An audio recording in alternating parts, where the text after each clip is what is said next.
Slums as far as the eye can see. It's one of the images we all have of South Africa. But for several years now, the black community isn't the only one to live in such deprivation.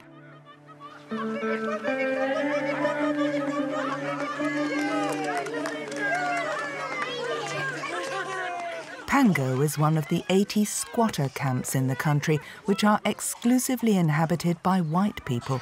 There's no running water here, and no mains drainage either. Lee is one of the few people concerned for their welfare. Hallo. Hallo julle. Hoe gaan dit? Ja, wel. Kan nie klaar nie, werk julle? Altyd. Spekuleer. Her aid organisation has come to the rescue of these newly demoted people. Not long ago, the 300 residents of this township were perfectly integrated into society. Hoe gaan dit? They were labourers, employees and craftspeople. Well, you ain't gonna believe it. I'm a qualified cabinet maker. And I went to a firm. Their words to me was, sorry, Mr. Kutsie, you are white. You haven't got a job. In South Africa, law states that from now on, companies must hire people of colour as a priority. The consequence is that, just like Andre and his wife, many white people have found themselves without jobs. In this country, where benefits are practically non-existent, the downfall is brutal. The couple live in this corrugated iron house with a clay floor and struggle to have enough to eat. So I'm going to make curry and rice now. I'm going to cook curry and rice for you guys, all of you. Remember me? I'm very hungry. Okay. You know, me? First time you're going to cook for us. I did. The other day I made pap and sauce and wors. So it was you. No wonder it was so nice. Once a week, Lee provides them with a generous lunch. For many of them, it'll be their only meal all day.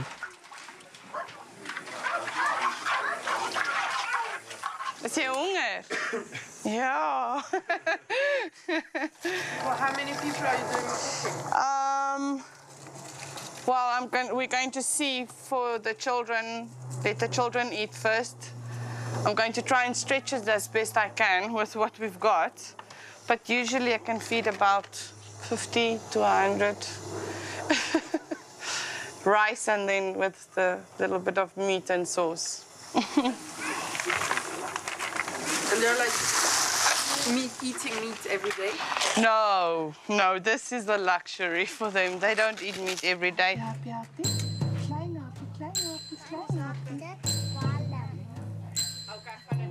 Jaden is going for his third plate now. He wants more. Yeah. The organisation also provides them with food supplies, but as often happens, the distribution of it is interrupted by some uninvited guests. These men and women, who have come from a neighbouring shanty town, are members of a radical political party. Their hats bear the initials EFF, the Economic Freedom Fighters. It's a movement whose aim is to give back the country's riches to black people. They say they have come in peace. That means we are one. Despite the color, the blood is one, and then we should take care of one another. During this stirring speech, other members of the group take advantage of the distraction and steal some of the food. And they're not afraid to show off their loot.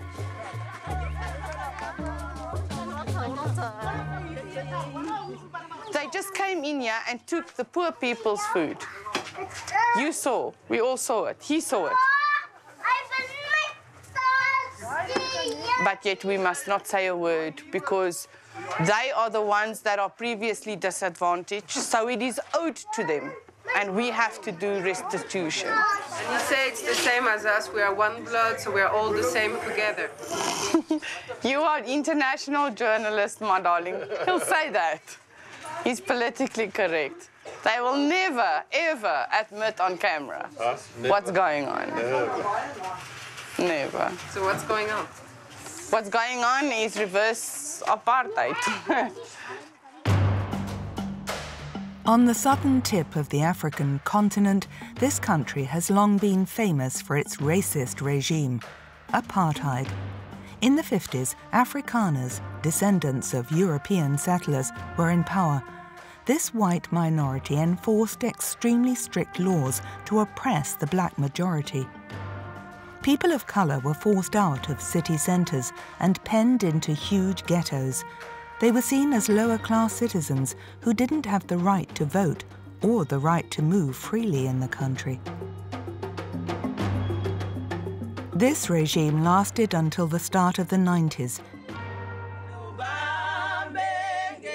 In 1994, Nelson Mandela's rise to power brought significant hope of a reconciliation.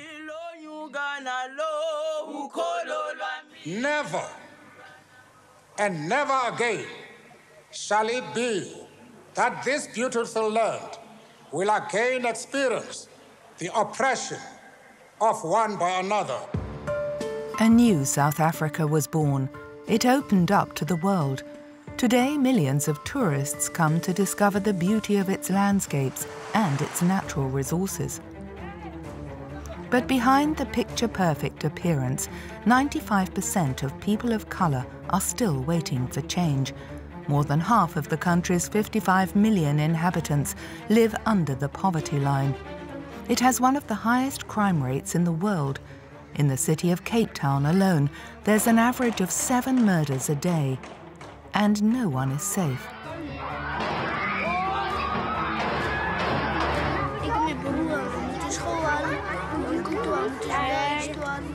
This state of social distress is fueled by extremists who incite hatred between communities.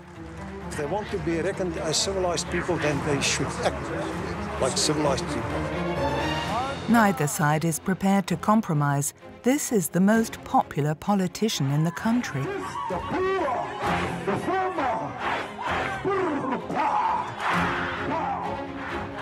In these rallies, he encourages black people to use weapons to reclaim white people's land.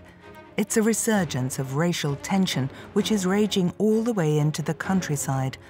Last year, more than 70 white farmers were killed, most of them because of the colour of their skin. Pray to your God, because this is going to be your last prayer on earth. And they put the plastic bag and they tightened it. Savage, brutal, cut up, burned, mutilated. I don't think it happens in war. South African society is on the brink of chaos. Those nostalgic about the apartheid regime recreate towns inhabited solely by white people, where black people are forbidden. Actually, I'm not a racist or anything, but I can't live with that people. 27 years after the end of apartheid, what is left of Nelson Mandela's vision? Is the Rainbow Nation under threat?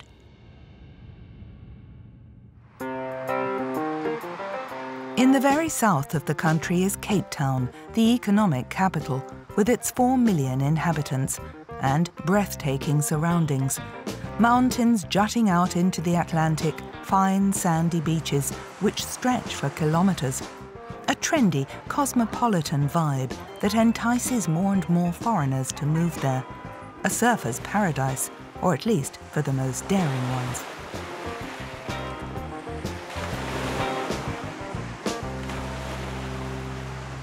Regarde là-bas, regarde où c'est. Regarde où ils sont là les... Thierry and his wife Michelle have lived here for 20 years. I'm not sure I'm going to be able to paddle out. That's not such a bad paddle. It's not. Okay. I'm sure you'll paddle. Lead the way. Huh? It's not going to take you too long. Even in winter, the temperatures are mild.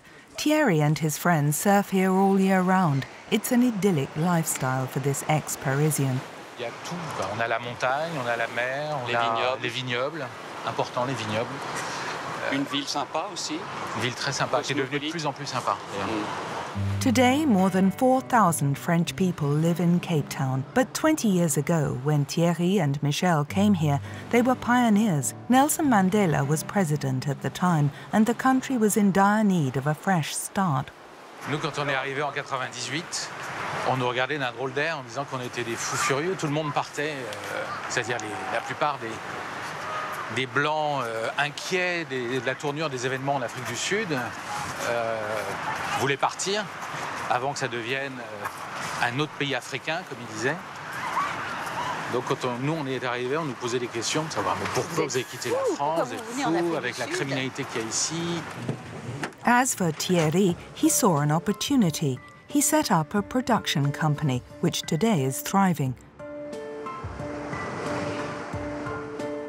Michel is a French teacher.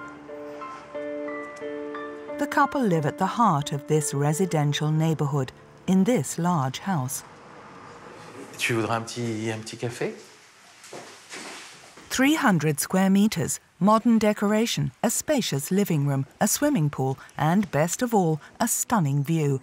But despite all these luxuries, they've never forgotten the reality of the country they live in. C'est pas parce que le ciel est bleu, que la forêt est verte, que la montagne est ocre, éclairée par le soleil, qu'il n'y a pas de problème de criminalité, de pauvreté. Je crois qu'il faut se souvenir tous les jours quand on vit ici que c'est une ville à 2 vitesses, voire à 3 vitesses. Et avoir des piqûres de rappel régulièrement, qu'on est une minorité très privilégiée. In this setting, it's hard to believe that Cape Town is one of the most dangerous cities in the world, a city that is split in two.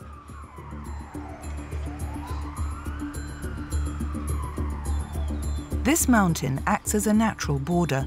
On one side is the city centre, on the other the Cape Flats, inhabited by 2 million citizens. A huge ghetto created in the 60s with apartheid in full swing. The authorities pushed all non-whites out of the city centre and crowded them into these buildings built specifically for this purpose. 50 years later, nothing has really changed. Only black and mixed-race people live here. Randall Peterson is part of the town's anti-drug unit. Drug trafficking takes place on every street corner, in broad daylight, where everyone can see.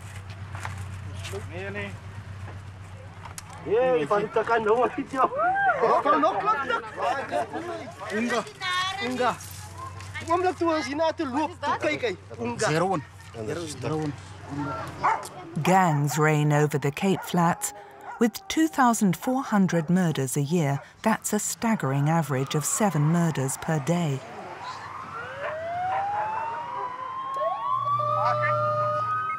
As night falls, to avoid being ambushed, the police officers use several patrol vehicles, but this doesn't stop them from being threatened or intimidated.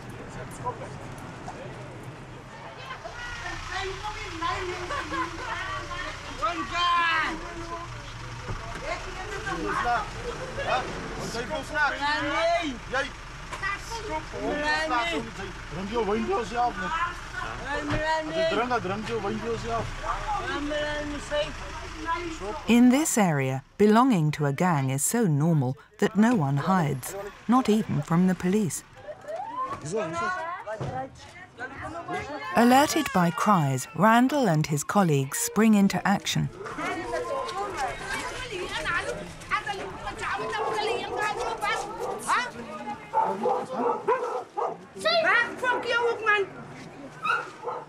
This woman's house has been occupied by gang members.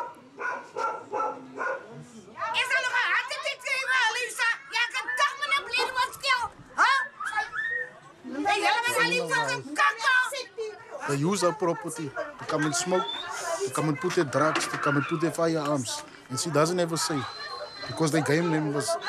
Some people are scared of them. These men aren't afraid to use their weapons to get what they want. Most of the gang members bear the scars as proof.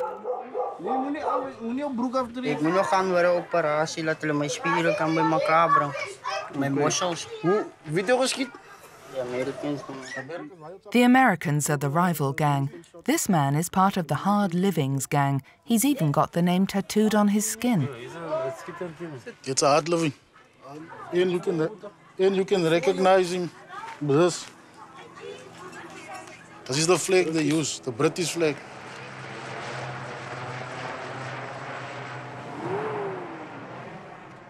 Is nog altijd, ne? Tot is dood gaan. Oh, ik kan het afbranden. Kan ze niet wat zitten afbranden? Weken is wij niet, meneer. Is het? Hoe werkt het?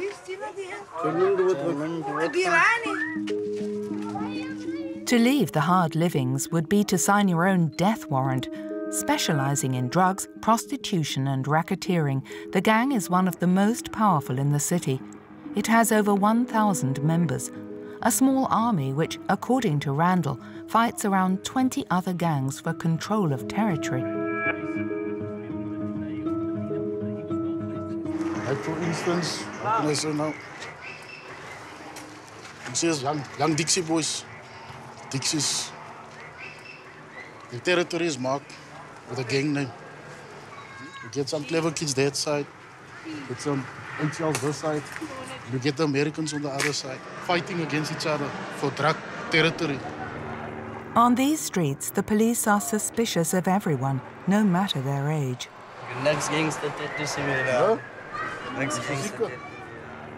How old are you?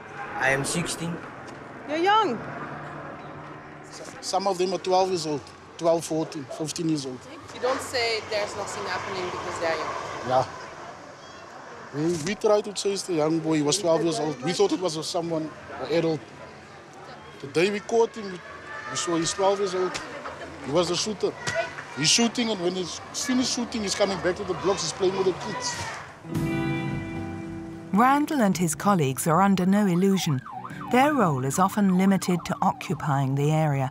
It's a feeling of powerlessness in these neglected areas where the culture of violence is ingrained from a very young age. In an attempt to stamp it out, several times a week, the police officers carry out prevention work in schools around the area. The youngest children are only 6 years old. At this age, they've just about learned to read and count. So die eerste draak wat hulle geleer word om te soek is Dagga. Wie ken vir Dagga? Huh? Okay. Wie ken vir Tak? Nou, hoe roek hulle Tak? Huh? Mini lolly? No.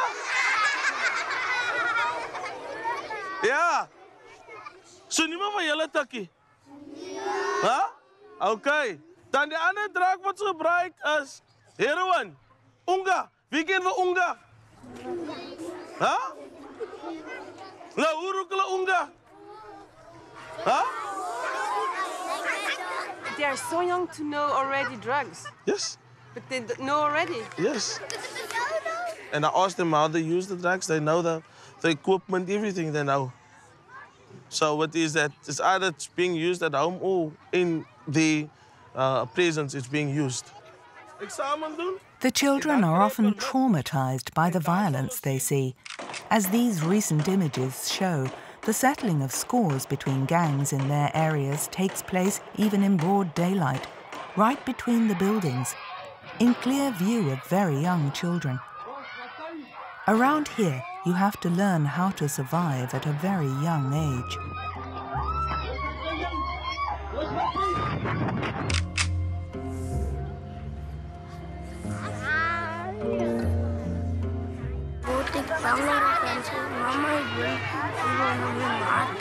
Waar blijf oma naar andere area? Waar blijf oma niet alles is?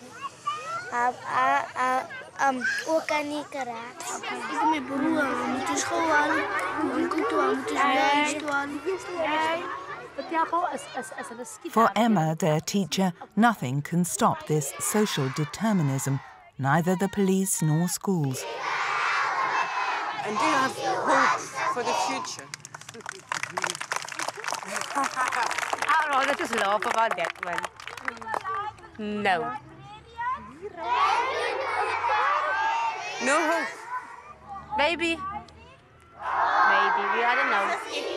It's just getting worse, man, that's the thing. You see, it gets worse and worse, so to be honest, no, I don't. 27 years after the end of apartheid, South Africa is still incapable of giving children equal opportunities.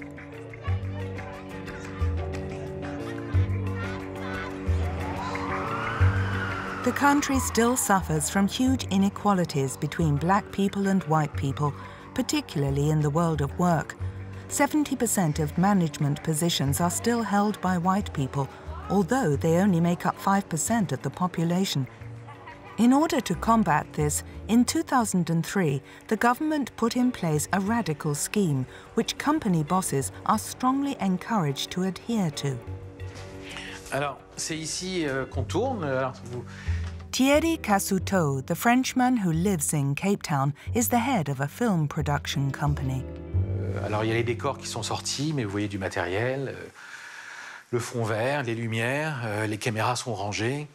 Mais c'est ici qu'on tourne habituellement. C'est un vrai bric-à-brac, mais bon, c'est l'ambiance en même temps de la télé. He owes his success to his flagship program, a satirical South African news puppet show. Là, on a le président, Jacob Zuma, qui est encore le président de l'Afrique du Sud. Bon, et puis il y a l'autre affreux, là, Donald Trump. His favorite puppet has long been collecting dust on the shelf. Voilà, Nelson, il est là. Nelson Mandela, qu'on appelle aussi Madiba, ou qu'on appelle Tata. Tata, c'est un peu grand-père, parce que c'est le père de la nation moderne. C'est la première marionnette qu'on ait fait. Alors depuis, bien sûr, on a fait d'autres tirages. Hein. On a gardé le même moule, mais on a fait d'autres tirages. Alors, il vous sourit. Retourne dans ta boîte. As for the inspiration, he has plenty of source material, racial tensions. Racism Bingo. Like this game where white people stack up prejudiced slurs about black people. I hope you're hungry. Oh, I could eat a horse. You people don't actually do that, right? No. In the workplace, on the other hand, there are no jokes about skin color. Thierry Cassuto has to adhere to a very restrictive law, positive discrimination. KK, his partner, keeps a close eye on the statistics. As you see, this one is for ownership, and this one is for management. There's no need to read all 140 pages.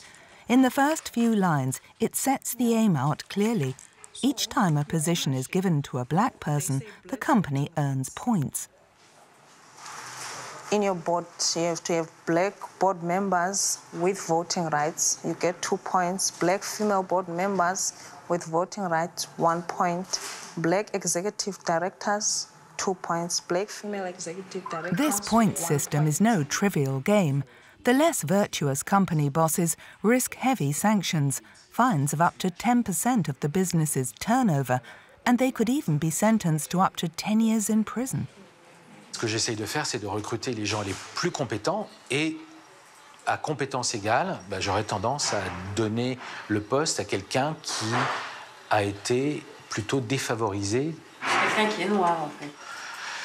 C'est non blanc, déjà, parce qu'il y a toutes les nuances de noir. C'est métis, c'est indien, c'est aussi chinois, c'est non blanc. This could possibly explain KK's quick ascent in the company.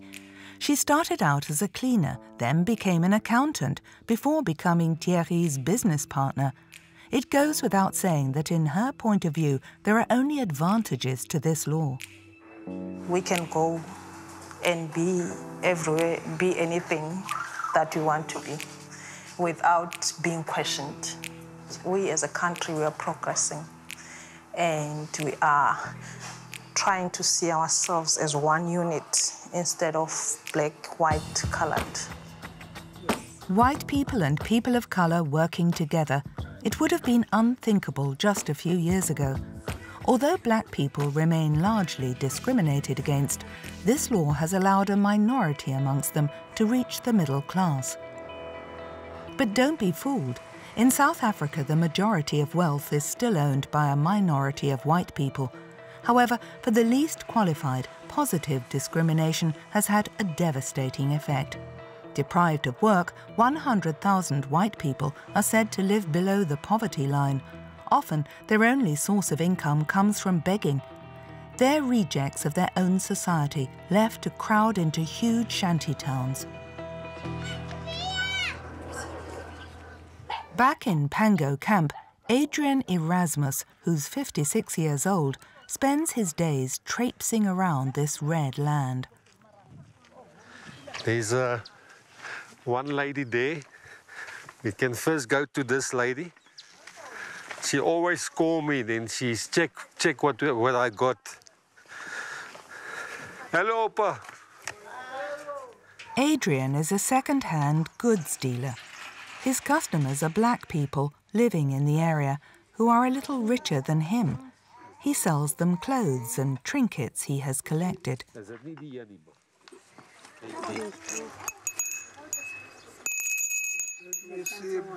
That is actually what you use if you go to eat. They call us with the bell, then they call the people. My mother had a bell like that. It's 10 rand. 5 rand, yeah. Just 70 cents. His earnings are meager, to say the least. Okay, ek sal vir jou die 3 glase maak ek vir jou vir 10 rand. Jy kan al 3 vat, 10 rand. Al 3. Al 3. Maak om 10 rand. Ek maak jou special. Die 15 plus 5 rand, 20 rand. 20 rand, okay. 10 plus 5 plus 5. Is 20. Ja. Dankie, ouma. Hier op die klere, jy soek nie. Adrian refuses to beg. Dankie, mama Pule. For him, it's a question of dignity. Oh, jy kan al 'n ornament. 'n Ornament. Moetle. He travels from door to door, carrying these bags weighing around a dozen kilos. Even if I don't want to do it, or I don't like to do it, I have to do it because to get money for food on the table. So that's the only opportunity I have to do because I've got a wife and a kid at home. And I mean tonight, they want some bread and butter on the table. In half a day, Adrian has earned just under €4. He lives in the heart of the shanty town in this makeshift shelter with his daughter and wife, Christine, who's 43. She's also unemployed. Inside the shelter, there are few home comforts. This is my kitchen, and there's my child's room, Monica. How old is she? She's 9 years old. She's in grade 3. For their daughter's sake, they try to lead as normal a life as possible. This is my room. We sleep in here. My husband is sleeping that side, I sleep this side. I think he's scared to if somebody comes in that side. And this is my little baby. Yeah. And you have TV? Now I got a computer, but unfortunately my power is off because I don't have the money now to pay it. Okay. Yeah. The couple live off €130 a month. It's a far cry from what they used to earn. England Gold. Van Shaft Sinkers. Can you see? That's when I was working for Shaft Sinkers. There's my net. 20,945 rand a month. €1,500 per month. It's a reasonable salary in South Africa, and Adrian is reputed in his field. The stoper for the year, the best miner for the year. It's written there. For achieving excellent results as stoper. But as of 3 years ago, his skills have no longer been enough. His company started hiring black people as a priority. He lost his job and everything that came with it, a big house and 3 cars. The couple have nothing left of their previous life, not even a single photograph. The wounds from this drastic downfall are still far too real. However, Adrian feels no resentment. It's difficult for us to go to find a work now because of the They rather choose the black, maybe. They do that because to give the blacks also opportunity, like they gave the whites Do you think to do that. Do you think it's good? I will say yes. It's actually good. They give them a chance also. But I mean is, why do they push the white people away?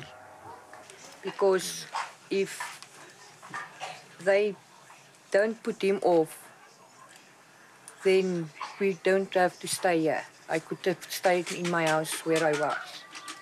And my child will not have to grow up like this. Because I don't want my child to grow up like this. It's not good. It's not good. Though they are faced with living in this makeshift house, Christine dreams of a different future for her daughter. Lees vir hulle wat staan daar. Her only hope is state education, available to children across the country. Broeke is skoon. She must make a matric and she must go further in life.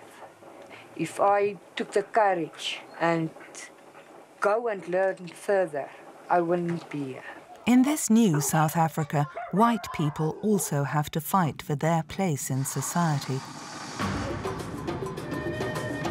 On top of these economic difficulties, the country is faced with resurgence in racial tensions.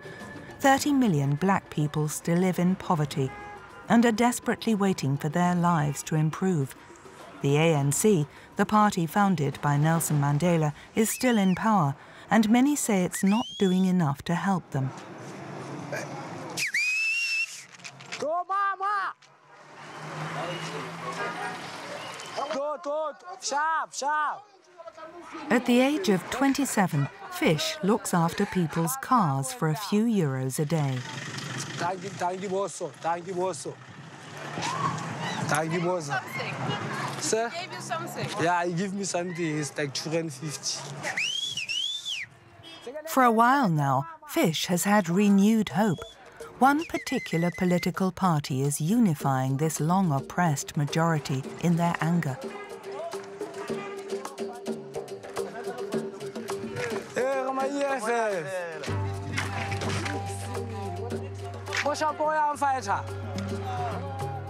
This raised fist is the rallying sign of the EFFs, the Economic Freedom Fighters.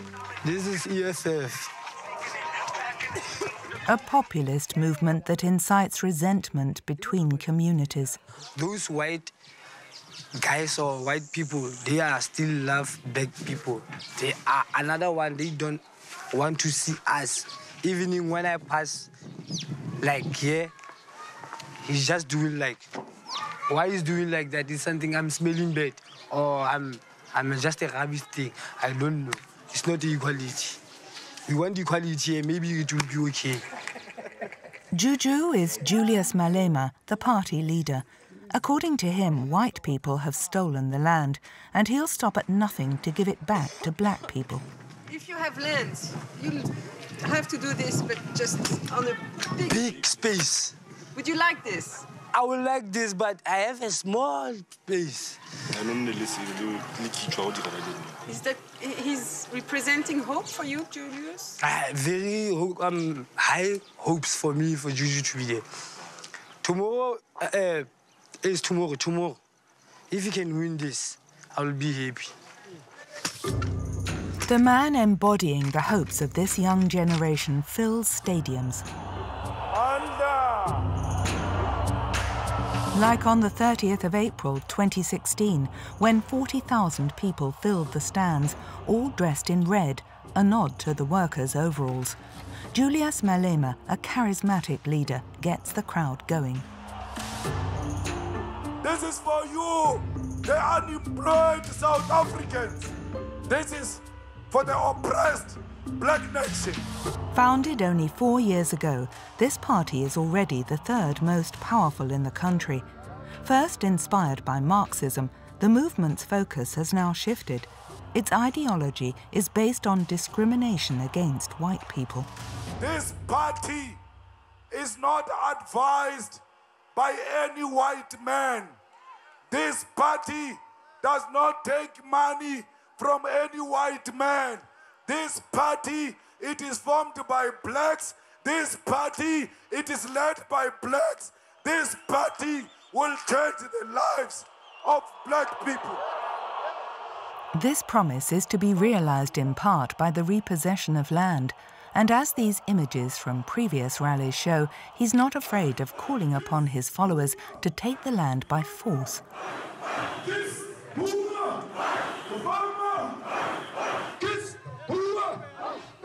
Rather ironically, he encourages the crowd to kiss white farmers, finishing his performance with an explicit gesture, the firing of a gun.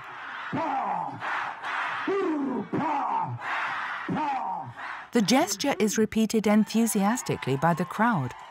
The movement is gaining more and more members, despite Julius Malema being in trouble with the justice system. Bloemfontein, the country's judicial capital. This morning, dozens of supporters are waiting for their leader.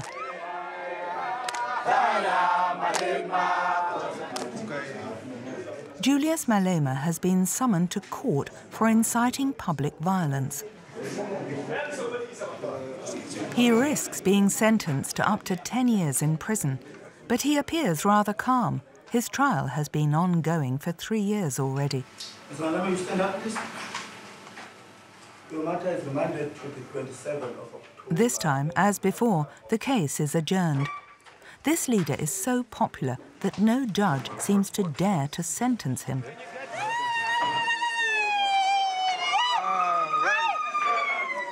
And we are busy occupying land as we speak. So whether there's a case or no case, the land occupation is continuing. Why do you think people should take the land? Because it belongs to them. Why? What do you mean why? It belongs to them. I'm sorry, I'm not from here, so it just... Yeah, I'm giving you the answer. The answer is that the people must take the land because it belongs to them. It is their land. Julius Malema believes that white people have no right to own land. He encourages his activists to regain it at all costs, even if it's illegal. Thank you very much. Let's go home peacefully, singing Izwe Ele to Leli, and keep on occupying any beautiful land. It's a racist discourse adopted by well-known figures from the ghettos, only with less concern about the language they use. In their songs, Du Koom, a famous rap group, make hateful statements, and their threats are clear.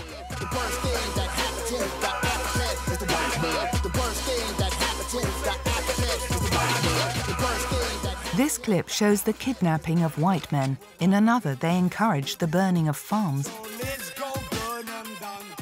Within the black community, this extremely violent rhetoric remains marginal. But in this country on the brink of implosion, there's sometimes a fine line between words and actions.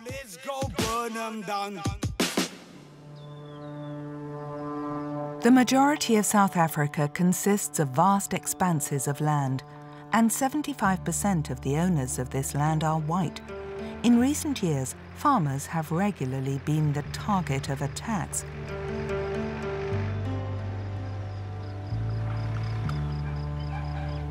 Nikki Simpson's property is 100 kilometers south of Johannesburg. 2 months after a horrific attack, she's left struggling to walk. She was attacked in broad daylight right by her gate. The 60-year-old is lucky to be alive. Pulled the car out, and as I was locking the gate, from this side, a man with a knife up. And I tried to turn this, what I did, I turned this way to see what it was, and the next thing, another 2 ran around this side. I was pushed. You can see the blood already from there, the spatters of, yes. Dragged by her hair inside her house, the attackers beat her and insulted her. Nikki realized at that moment that she had the wrong skin color.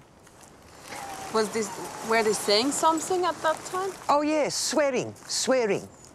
What kind? The words? Yeah. You fucking white bitch.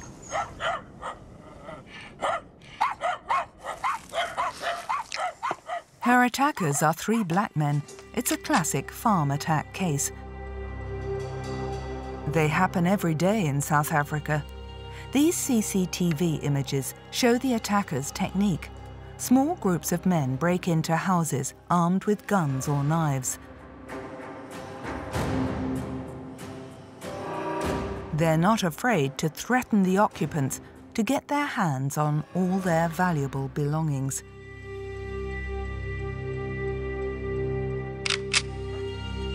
For Nikki, the day of the attack was a living nightmare. And they dragged me up the passage here, all the way by the hair, bringing me up. They knew where they were going with me. She found herself in the room where she keeps her safe, sitting on this chair, which is still stained with her blood.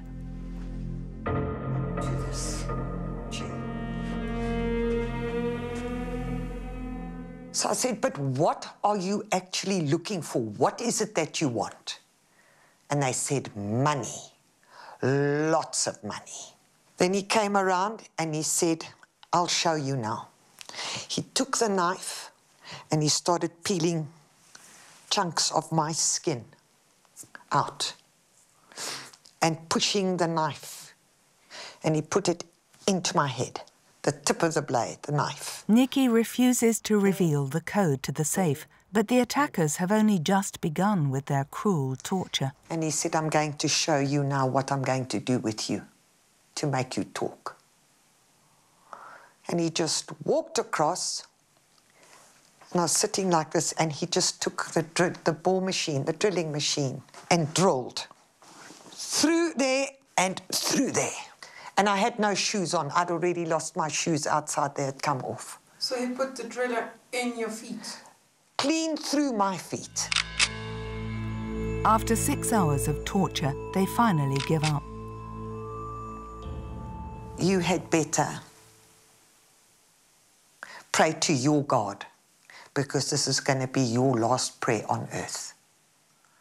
And they put the plastic bag and they tightened it. And I felt my head being pulled back. And I just said, Father God, let this please be quick. Left for dead, Nikki miraculously survives. She's found by a friend, still slumped on this chair. The criminals' loot is pitiful, just 3 mobile phones. A few days earlier, a neighbouring couple suffered the same fate.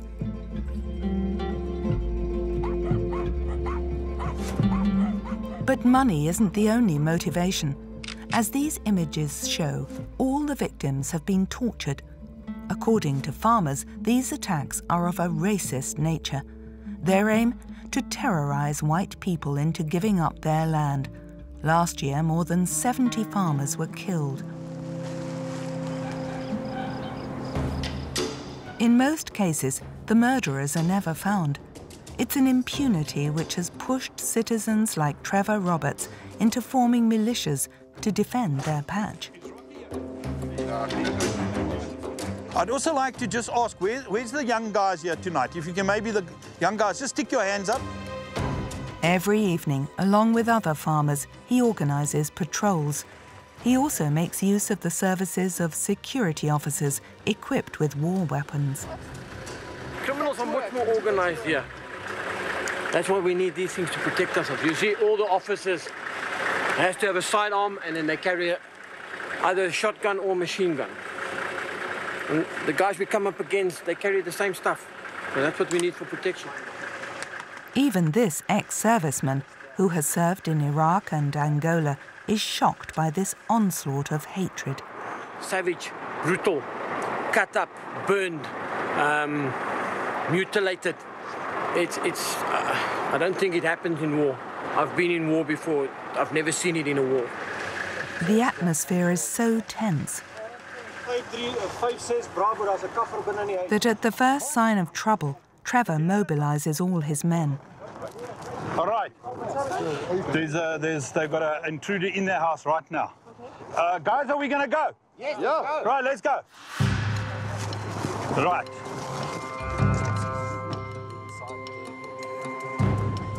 There is an intruder in the house at the present moment. This is not an exercise. This is real. Over. The house is completely secluded. Trevor fears the worst.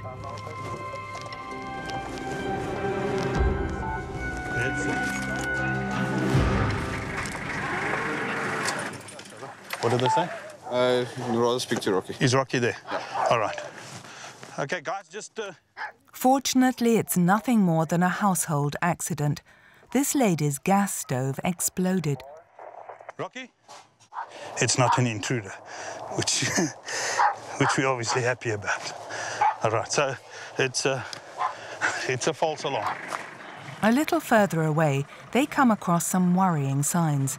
These harmless-looking strings are actually markers placed by criminals preparing for an attack. This could be showing where they must come and cut the wires as well. So I'm going to remove these ones.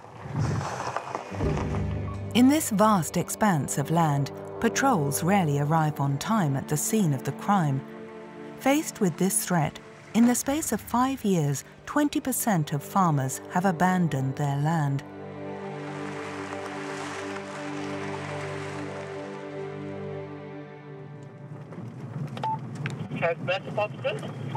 For those who remain, Trevor provides advice on security. And Eddie, he's been attacked and we're going to pay him a visit here. There he is. Last year, Wayne survived 2 shots in the stomach during an attack. Thanks for seeing us. Guys, a beverage, eh? Traumatized, he transformed his house into a bunker. If you take a light like that... LED, low power. All right. Cheap to run. But the important part of a light and physical security is where you position that light. That light throws a shadow behind me. Yes. The lower the light, the longer my shadow. Yes. So if I stood up and moved, you, from the inside, would be able to see a shadow of a great length. Like this one is positioned, is good. Dozens of spotlights, a 10,000-volt electric fence with barbed wire surrounding his property, 3 independent alarm systems, and bars over his windows. Only the most daring of attackers would dare to venture into Wayne's territory. All the same, he's got every eventuality covered. He plans on turning his loft into a panic room. That is not enough. Then I can make a secret place here, which anyone looking inside a wardrobe would just see clothes. However, there is a space there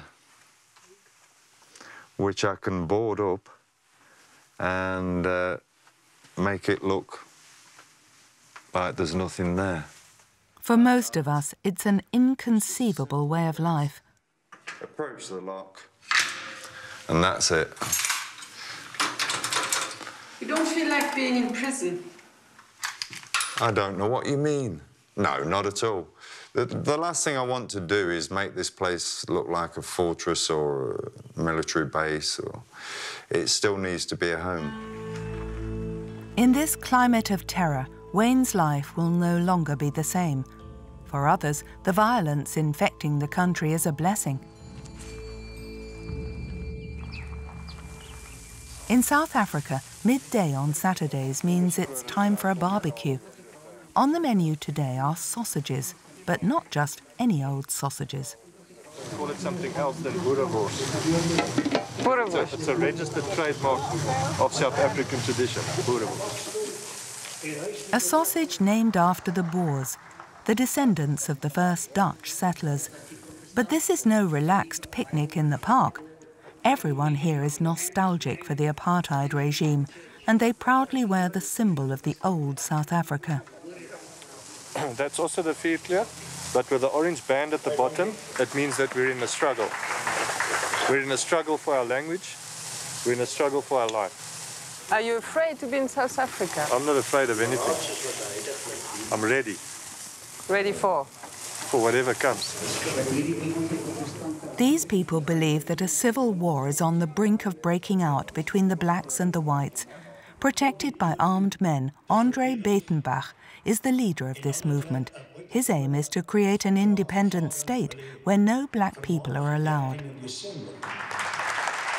But I can tell you that the white people in this country, they do not do it.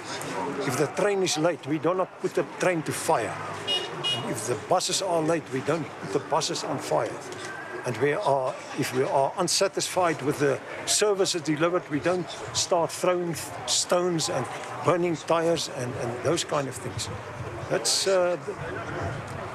That's one of the main differences between us and the black people in South Africa, the way they behave.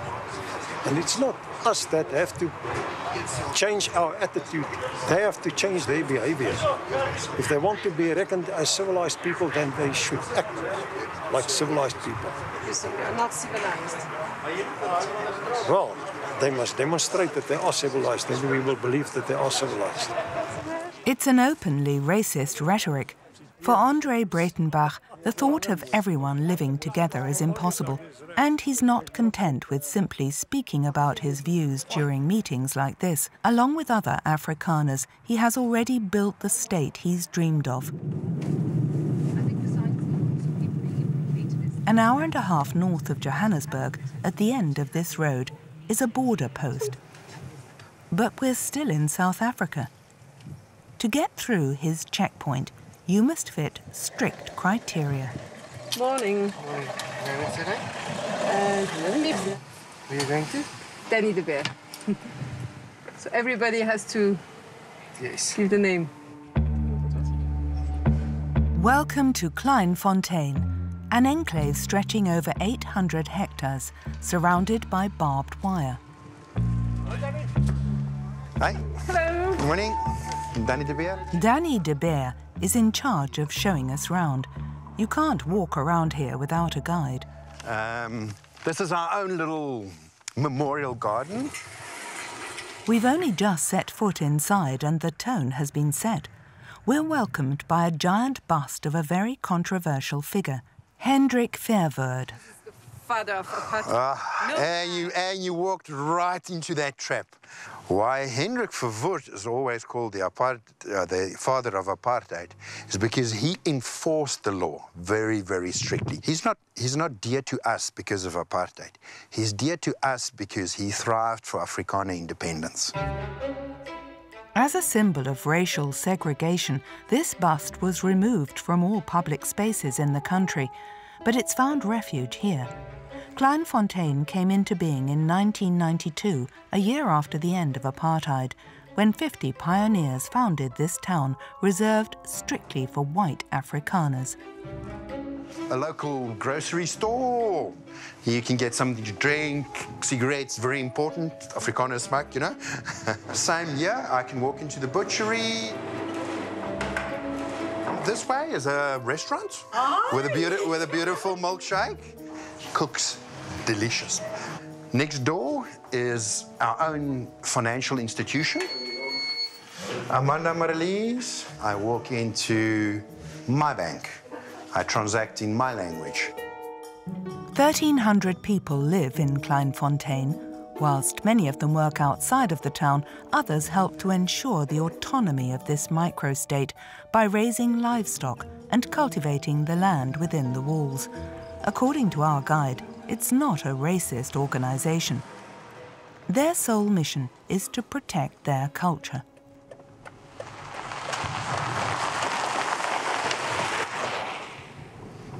Do you think you have to protect yourself from black people? No. We have to protect ourselves as a cultural entity, to become extinct. The Rainbow Nation is a threat to the Afrikaner, because the Rainbow Nation says, leave your differences, let's all be the same. I don't see black people here. You don't see people of other cultures here. But also... You seem to have a colour visor on you. Danny de Beer is skilled in dealing with the media, but the other inhabitants are not as used to waffling. Okay, actually, I'm not a racist or anything, but I can't live with that people. That's, here we stay together and we're all one kind and we look after each other. So, yeah, it's much easier. This racist ideology is taught to children from day one. Around 50 children aged 5 to 14 go to the Afrikaners school.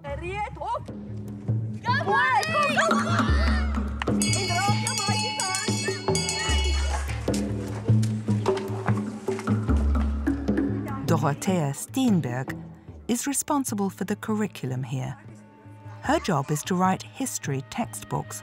Whilst the creator of apartheid is hailed as a hero, there's another key figure who seems to be missing. Okay, chapter 4, all about the Afrikaner and apartheid. Yeah. It is taught, I think, probably very differently in the Afrikaner schools than it is in the South African schools. Let's see if there's a picture of Nelson Mandela in here. No, he's not one. No, definitely not. Not any of the other nations. Sorry. Nelson Mandela, quite simply, is not part of their history. The way of life here is attracting ever more new arrivals from the white upper class. A huge house with a jacuzzi and incredible views over the valley. Rian Janis is a lawyer. He moved to Kleinfontein with his family a year ago. His neighbour, Louis, is a company director. Derek is an auctioneer. That is the #1 thing in South Africa. When there's a social, there will always be a bride. Nothing will be in the stove. Most of it will be meat, maybe bread or potatoes, but nothing out of the kitchen, basically. They do the meat and we do the inside. The salads and the bread. Yeah. Culture. This is our culture. None of them could imagine bringing up their children anywhere other than this barbed wire-encircled town. A child cannot be relaxed and be themselves amongst all the different cultures. A child is freer and better off in the haven that is their home, that is their house, that is the same as what is being taught and discussed in the house, in the home, is the same as what they are taught in their schools and so on. Over here, even the youngest inhabitants, like his daughter Sibella, aged 14, are under no illusions regarding the future of the Rainbow Nation. I can be free and I'm with people from my own culture, so yes, I'm basically with people like me. Like you means? People with my culture, with my religion, people who think the way that I do. The inhabitants of Kleinfontein have just bought 60 hectares of land in order to expand. Looking at this community, it seems that a part of South African society has definitely turned its back on Nelson Mandela's dream.